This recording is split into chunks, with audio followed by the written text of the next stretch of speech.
Hi friends, আজকের এই ভিডিওতে আমি তোমাদের সাথে ডিসকাস করবো ডাব্লিউবিজিএ যে কাউন্সেলিং এর প্রসেসটা নিয়ে।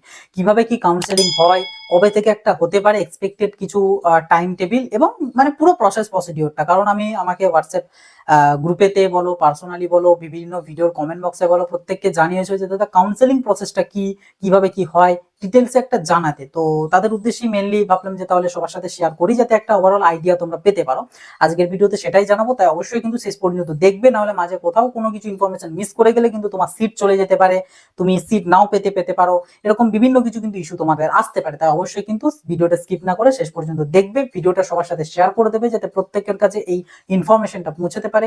এবং চ্যানেলটাই নতুন হয়ে থাকলে চ্যানেলটাকে সাবস্ক্রাইব করে নোটিফিকেশনটা ক্লিক করে সেটাকে অলতে সেট করে রাখবে, কারণ কাউন্সেলিং এর সময় যাবতীয় হেল্প কিন্তু এই চ্যানেল থেকে তোমরা পেয়ে যাবে। এর পাশাপাশি আমাদের হোয়াটসঅ্যাপ চ্যানেল এবং হোয়াটসঅ্যাপ গ্রুপ, এগুলোতে কিন্তু অবশ্যই জয়েন হয়ে থাকবে, কারণ ওখানেও বিভিন্ন রকমের কিন্তু হেল্প তোমরা পেয়ে যাবে। সমস্ত কিছু লিঙ্ক ভিডিও ডেসক্রিপশন বক্সে দিয়ে রেখেছি। দেখো, তোমাদের প্রথম যেটা বিষয়, আমি যদি তোমাদেরকে বলি কাউন্সেলিং এর একটা এক্সপেক্টেড ডেট, আমি যদি 2024 এর কথা বলি, আমাদের 2024 এর যে রেজাল্ট, ডাব্লিউবিজেই 2024 এর রেজাল্ট আমাদের বেরিয়েছিল ওই জুনের সম্ভবত 5 বা 6, আমার এক্স্যাক্টলি মনে পড়ছে না, এরকম ডেট করে কিন্তু তোমাদের কিন্তু রেজাল্ট বেরিয়েছিল। এবং আমাদের যেটা কাউন্সেলিং, সেই কাউন্সেলিং শুরু হয়েছিল কিন্তু মানে ফর্ম ফিল আপ রাউন্ড 1 এর জন্য ফর্ম ফিল আপ শুরু হয়েছিল সম্ভবত 10ই জুলাই থেকে। ঠিক আছে, 10ই জুলাই থেকে, এবং আরো মানে অনেকটা এক্সটেন্ড করেছিল, বিভিন্ন রকম প্রবলেম হয়েছিল, 2 দিন 3 দিন করে ডেট বাড়াচ্ছে, জেনপাসের জন্য হয়েছিল। আর আগের বছরের প্রসঙ্গে যাচ্ছি না, মানে যাচ্ছা তাই হয়ে গিয়েছিল আগের বছর। মেনলি মোটামুটি কাউন্সেলিং শুরু হয়েছিল 10ই জুলাইয়ের দিক করে। এবার যদি আগের বছরের প্রসঙ্গ ছেড়ে এবছরে বলি, এবারেরও রেজাল্ট মোটামুটি এরকম ডেট নাগাদই প্রকাশ করবে, তবে কাউন্সেলিংটা হয়তো বা জুলাইতে না গিয়ে জুনের শেষ দিক করেও শুরু হয়ে যেতে পারে, লাস্ট উইক অফ জুন এরকম দিক করেও কিন্তু শুরু হয়ে যেতে পারে। তবে যাই হোক, যখনই অফিসিয়াল কোনো ডাটা, অফিসিয়াল কোনো ইনফরমেশন আসবে, আমি ডেফিনেটলি তোমাদের সাথে শেয়ার করে দেবো, তো সেটার জন্য কোনো চিন্তার কিছু নেই। তবে বিষয় যেটা হচ্ছে সেটা হচ্ছে আমাদের কাউন্সেলিং এর প্রসেসটা কি। দেখো, কাউন্সেলিং এর প্রসেসটা হচ্ছে মেনলি তোমাদের কাউন্সেলিং কিন্তু 3টে রাউন্ডে হয়। একটা হচ্ছে ফার্স্ট রাউন্ড, দেন হচ্ছে সেকেন্ড রাউন্ড, তারপর একটা হচ্ছে মপ আপ। ঠিক আছে, মপ আপ। এবার এই সেকেন্ড রাউন্ডটাকে অনেকে আপগ্রেডেশন রাউন্ডও কিন্তু বলা হয়ে থাকে, আপগ্রেডেশন।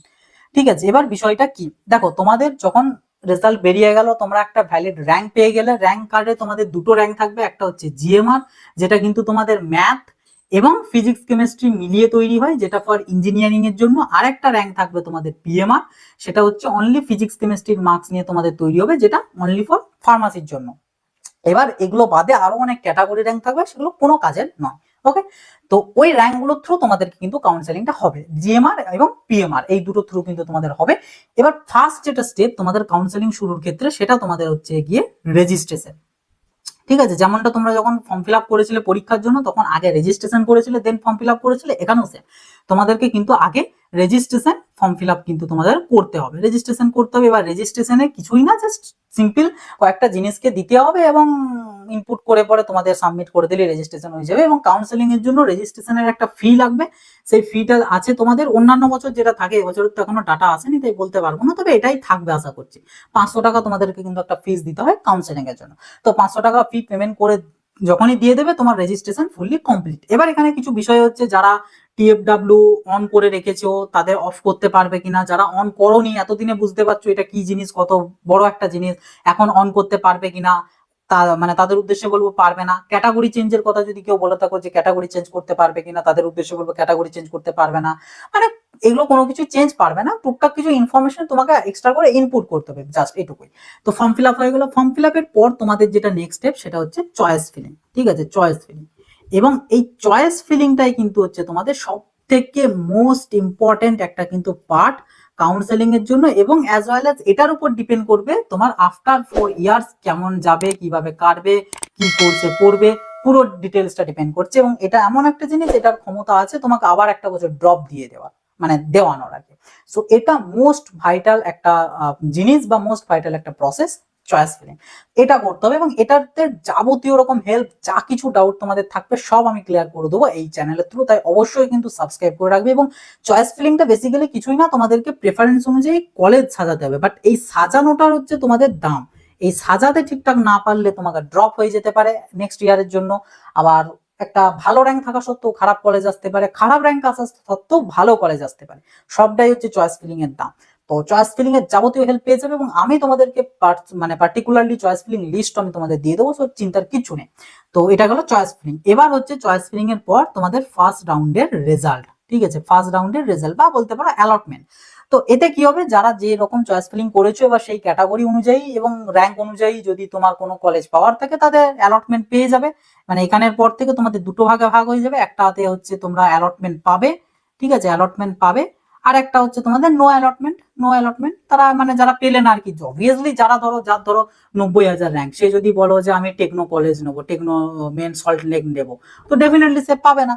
তো সেরকম আর কি বিষয়টা, যে অ্যালটমেন্ট পাওয়া একটা না পাওয়া, যারা অ্যালটমেন্ট পেলে না তারা ডাইরেক্ট চলে গেলে আমাদের রাউন্ড 2 তে পার্টিসিপেট করে গেলে, বাট যারা অ্যালটমেন্ট পেলে তাদের জন্য এবার হচ্ছে ফিজিক্যাল ভেরিফিকেশন, ঠিক আছে, ফিজিক্যাল ভেরিফিকেশন, অর্থাৎ যে কলেজটাতে অ্যালটমেন্ট পেলে সেই কলেজে তোমাদেরকে যেতে হবে। এবার কবের মধ্যে যেতে হবে, একটা ডিটেলস শিডিউল থাকবে যে ফার্স্ট রাউন্ডের রেজাল্ট কবে দেবে, রেজাল্টের পরে একটা ডেট দেওয়া থাকবে, মোটামুটি 5 থেকে 7 দিনের মতন দেওয়া থাকে। তো ওই দিনের মধ্যেই কিন্তু তোমাদেরকে যেতে হবে, যেতে হবে কলেজে গিয়ে সমস্ত ডকুমেন্টস নিয়ে যেতে হবে। কি কি ডকুমেন্টস লাগবে সেগুলো আমি এর আগের একটা ভিডিওতে তোমাদের সাথে ডিসকাস করে দিয়েছি, যদি কেউ না দেখে থাকো অবশ্যই কিন্তু ভিডিওটা দেখে নেবে, কারণ অনেক কিছু ডকুমেন্টস তোমাদেরকে রেডি করতে হবে, সেগুলো রেডি করে নেবে। তো ভিডিওটার লিঙ্ক আমি আই বাটনে ভিডিও ডেসক্রিপশন বক্সে দিয়ে রাখবো, অবশ্যই কিন্তু দেখে নেবে। তো সেই সমস্ত ডকুমেন্টস নিয়ে গিয়ে তোমাদেরকে কিন্তু ফিজিক্যাল ভেরিফিকেশনটা করিয়ে আসতে হবে। এবার ফিজিক্যাল ভেরিফিকেশনের সময় তোমাদের দুটো অপশন থাকবে, একটা হচ্ছে আপগ্রেড করিয়ে রাউন্ড 2 তে পার্টিসিপেট করা, আপগ্রেডেশন করানো, আর একটা হচ্ছে অ্যাডমিশন নিয়ে নেওয়া। অ্যাডমিশন নিয়ে নিলে তো হয়ে গেল, ফিস টিস পেমেন্ট করবে এবং অ্যাডমিশন নিয়ে নিলে। আর আপগ্রেডেশন মিনস হচ্ছে মানে ধরো তুমি 5টা কলেজ সাজিয়েছিলে, ঠিক আছে, 1 2 3 4 5, তুমি 5টা কলেজ দিয়েছিলে চয়েস ফিলিং, এবার তোমার অ্যালটমেন্ট এসেছে এই 4 নম্বর কলেজটাতে। এবার তোমার কাছে একটা অপশনস থাকবে যে এই তিনটে যেটা মানে এর উপরের গুলো নিচের গুলোর সঙ্গে আর তোমার কোনো সঙ্গ নেই, তুমি নিচে যদি 100টাও দিয়ে থাকো, এখানে তো কোনো লিমিট থাকে না, যতগুলো অপশনস অ্যাভেলেবেল থাকে, এবং ন্যাচারালি এখানে আমাদের প্রায় 850 মতন অপশন অ্যাভেলেবেল থাকে, চয়েস অ্যাভেলেবেল থাকে, তো তুমি 850টাই দিতে পারো, কোনো প্রবলেম কিছু না। তো যতগুলো ইচ্ছা রইলো, বাট যেটাতে অ্যালটমেন্ট পেলে তার নিচের গুলোর সাথে আর তোমার কোনো সম্পর্ক থাকলো না। তোমার কাছে এবার অপশন থাকবে এটাতে অ্যাডমিশন নেওয়া, তা না হলে আরেকটা রাউন্ডে দেখা যে এই উপরের গুলোর মধ্যে থেকে কোনো একটা পাচ্ছ কিনা।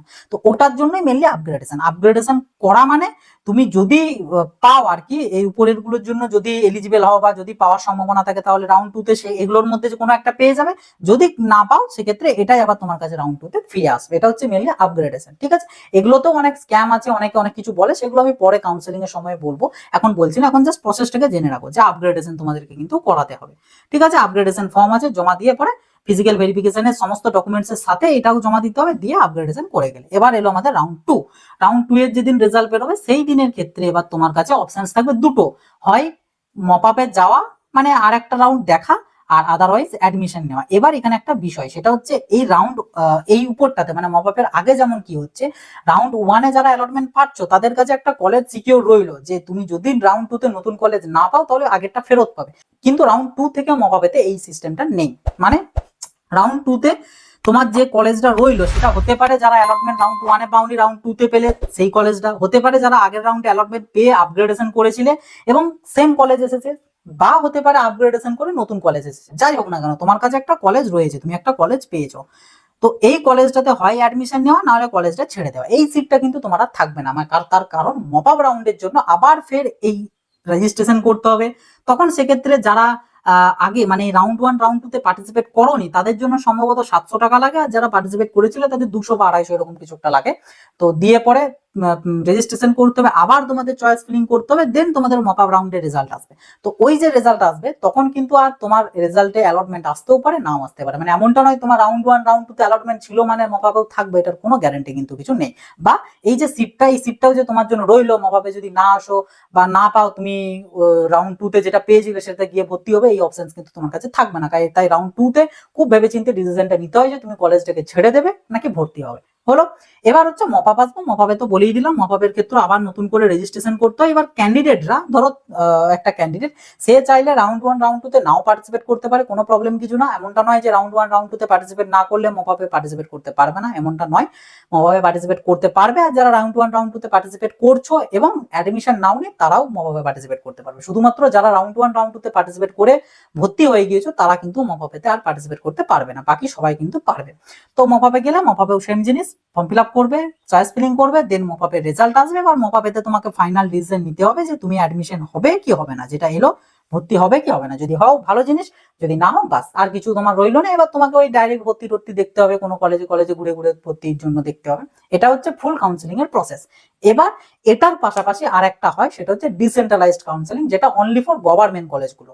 বিষয়টা কি বলে দিই, কারণ ওটাও কাউন্সিলিং এর মধ্যেই পড়ে। তবে হ্যাঁ, ডিসেন্ট্রালাইজড কাউন্সিলিং এর ভরসাতে কেউ থাকবে না, এটুকুই বলবো। কারণ ডিসেন্ট্রালাইজড কাউন্সিলিং প্রত্যেক বছর যে হয় এমনটাও না, সব কলেজে যে হয় মানে সব গভর্নমেন্টে যে হয় এমনটাও না। কারণ ডিসেন্ট্রালাইজড কাউন্সিলিং এর মেন যে ব্যাপার সেটা হচ্ছে তোমার ধরো মানে গভর্নমেন্ট কলেজগুলোতে এই যে তিনটে রাউন্ড হলো, রাউন্ড 1, রাউন্ড 2 এবং মুভ আপ, এই তিনটের পরেও কিছু ক্যান্ডিডেট কিন্তু ভর্তি হয় এবং তারপরে ছেড়ে দেয়। আবার কিছু কিছু আছে সিটই ভর্তি হয় না। তো ওই যে বেঁচে থাকা সিটগুলো, সেই সিটগুলো আমাদের ফিল আপ করা হয় ডিসেন্ট্রালাইজড কাউন্সিলিং এর থ্রু, ডিসি থ্রু কিন্তু ফিল আপ করা হয়। এবং এটা গভর্নমেন্টের জন্য, প্রাইভেটে ডিসি হয় না, কারণ প্রাইভেট গুলো ওরা ওই যে বেঁচে থাকা সিটগুলো এক্সট্রা টাকা ডোনেশন নিয়ে ভর্তি করায়। প্রাইভেটে ডিসেন্ট্রালাইজড হয় না, গভর্নমেন্টে হয়। কিন্তু বিষয় হচ্ছে এটা গোটাটাই কিন্তু ডাব্লিউবিজির আন্ডারে আর থাকে না, মানে বোর্ডের হাতে আর থাকে না। এটা প্রত্যেকটা কলেজ নিজেদের নিজেদের মতো করে নিজেদের মতন ভাবে তারা কাউন্সেলিংটা করে। মানে এমনটা নয় যে এটা বোর্ড করাবে, এটা প্রত্যেকটা কলেজ নিজেরা নিজেদের মতন, কেউ অনলাইনে করাও, কেউ অফলাইনে করাই, মানে একটা ফর্ম ফিল আপ করাই দিয়ে সবাইকে একটা ডেট দেয়, কলেজে যেতে হয়, কলেজে গিয়ে হল রুমের মধ্যে বসে কাউন্সেলিং করানো হয়, এরকম। মানে ওটা কলেজের বিষয়, মানে টোটালি কলেজের উপর ডিপেন্ড করে। আবার সব যে গভর্নমেন্ট কলেজে ডিসেন্ট্রালাইজড হবে তাও নয়। তার কারণ কি বললাম, ডিসেন্ট্রালাইজড ভ্যাকেন্ট সিট গুলো হয়, সব কলেজে তো ভ্যাকেন্ট নাও থাকতে পারে। যেমন ধরো জেজিইসি, আমাদের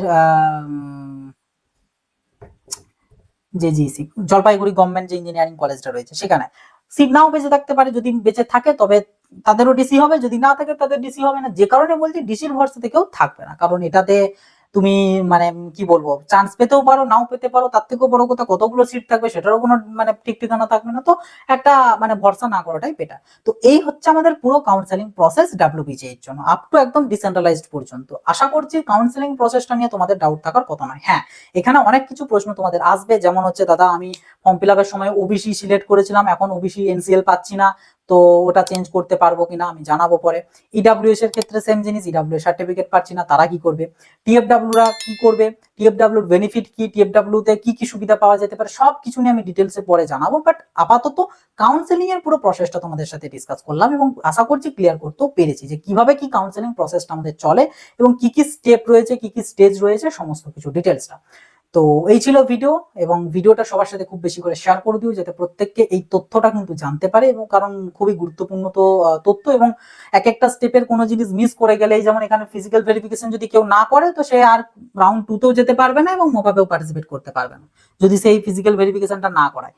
তো এরকম বেশ কিছু জিনিসপত্র আছে, তাই অবশ্যই কিন্তু সবার সাথে শেয়ার করবে। যদি না শেয়ার করো, অনেকে হয়তো এগুলো ল্যাক অফ ইনফরমেশনের জন্য কিন্তু তাদের মানে প্রবলেম আসতে পারে, আবার একটা বছর ড্রপ দিয়ে হতে পারে। তো সবার সাথে শেয়ার করে দিও, যাতে প্রত্যেক ইনফরমেশন গুলো পেতে পারে। এবং চ্যানেলটাতে অবশ্যই কিন্তু যুক্ত হতে হবে, কারণ এইরকম বিভিন্ন কিন্তু আপডেট, বিভিন্ন কিছু তথ্য আমি প্রত্যেক নিয়ত শেয়ার করে এসেছি। চাইলে তোমরা ডাব্লিউবিজেই 2024 এর প্লেলিস্টটা আমার চ্যানেলে ভিজিট করে দেখে নিতে পারো, সমস্ত বুঝে যাবে যে কতটা হেল্প করা হয়েছিল। সেম জিনিস এবছরও করা হবে, সো ডোন্ট ওয়ারি। চ্যানেলটাতে যুক্ত হয়ে থেকো, সাবস্ক্রাইব করে রেখো, এবং তার থেকেও বড় কথা আমাদের হোয়াটসঅ্যাপ চ্যানেল এবং হোয়াটসঅ্যাপ গ্রুপগুলোতে অবশ্যই জয়েন হয়ে থাকবে। সমস্ত কিছু লিঙ্ক ভিডিও ডেসক্রিপশন বক্সে দিয়ে রেখেছি। তো চলো, এই ছিল ভিডিও, আবার দেখা হবে নতুন একটা ভিডিওতে। সকলে ভালো থাকবে, সুস্থ থাকবেন, বাই।